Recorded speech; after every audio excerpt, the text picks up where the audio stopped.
Hello and welcome back. Today we're going to get started on our very first project. We've gone over what you need for the course, but today we got our hands dirty with some clay.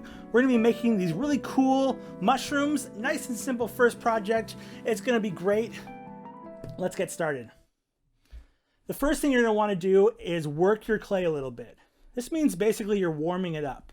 You're going to help it just to, if it's cold, it's going to get warmer, which means it's going to become a little bit softer, which means it's going to become easier to work with, which is something we all want, especially when we're starting out. Now, when is your clay worked enough? This is a tough question. Basically, you want it to be softer than it was, and soft enough that when you take it between your thumb and your forefinger, you can squeeze fairly easily, and it's ready to go. Some techniques for working your clay: you can use your hands like I am here. You can push them between your palms, or if you want, you can work right on your surface and applying pressure. When it's ready, it'll be nice and smooth and ready to go. For our mushroom, we're going to be making two parts: the top cap of the mushroom and the bottom stem. Let's start with the top cap. So we're going to take about an inch worth of clay.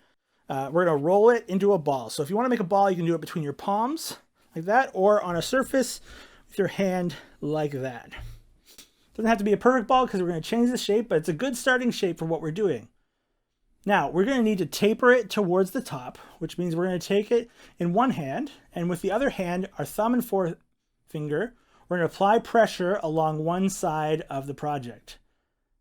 This is going to help us to bring out the top of that surface. You can see just after a few seconds, I've now taken what was a ball and made a pointy top on one side. Work that into the shape that you want. I like to always give mine a little bit of like a crookedness at the top, but you can do exactly what you'd like.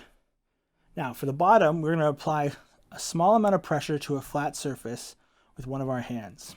We're going to apply that pressure as evenly as possible, but honestly, you can always go back and work on that tip again. We haven't gotten too far, just so that we can get a nice flat surface along the bottom, which means we're almost ready. We've got a shape very similar to the one I have here, but we do need to make the inside of this concave by pushing it in a little bit. So take your thumb or index finger on one of your hands, and the other hand, apply even pressure around the edge of the other side, and just slowly start pushing in with your finger and just holding the shape with your other hand.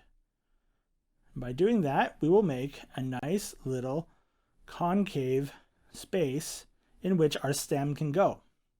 And basically we've got the topper that we want. We can work a little bit to try to make it taller if we want, or wider if we want. To make it taller, we just apply more pressure with our index finger and thumb. To make it wider, we'll have to pull a little bit with both of our thumbs evenly on each side, and maybe work to deepen that gap just a little bit more. You can experiment to make any shape that you want: tall, short, medium, wide, whatever you'd like. But with that finished, we can move on to the stem. And it's a similar process. We're going to roll out a ball. I'm going to do it between my hands here. It's a nice circular motion between both of my hands. We get a nice little ball. And we're going to need to taper it, just like we did the other, by using our thumb and index finger to push and apply pressure along the shape, pulling out a point. And then, just like the last time, we're going to push onto the flat surface evenly to create a flat bottom. Now, we don't need to do anything to that flat bottom because we want a flat bottom to our mushroom.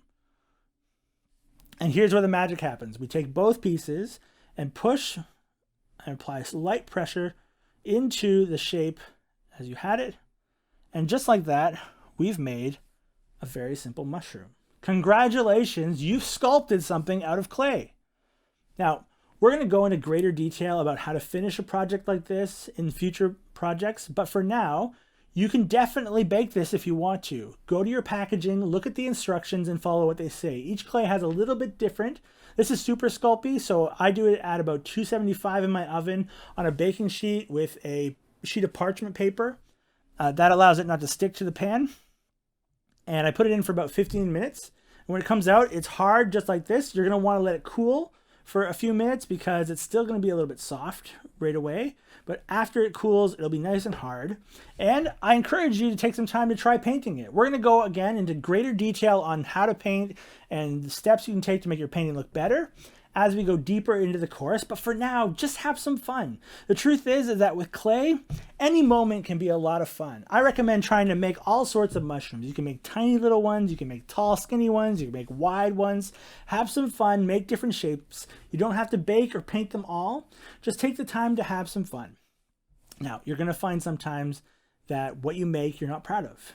You might, work on a mushroom, come together, be like, oh, this is going to be fantastic. Roll it out, get a nice, pointy shape, and then, work on the top and get yourself into a shape that you like, and you're going to push and prod. You're going to make this happen. You're going to get exactly what you want, and you're going to put it together, and you're going to be like, no, whatever I just did doesn't look very good. Oh, it's not great. And if you feel like that, here's my recommendation. Polymer clay will stay malleable until the point that you bake it. And if you don't like it, you can do the most enjoyable thing, which is just crush it. Get rid of it, erase it from existence, and tell yourself, I learned something that time, let's try again. Fantastic, you've made your first project. Congratulations. I will see you on the next lesson. Thanks for watching. I used this video today because I'm a little bit under the weather. I had wisdom teeth out about a week ago, and I'm still not quite fully there yet. But this did come from a course I was working on. If you're interested in seeing more content like this, or even me putting together the full course, I'd love to do that for you. Do let me know in the comments below. Like and subscribe for more, of course. And we'll be back with some more regular projects. Until next time, keep being awesome.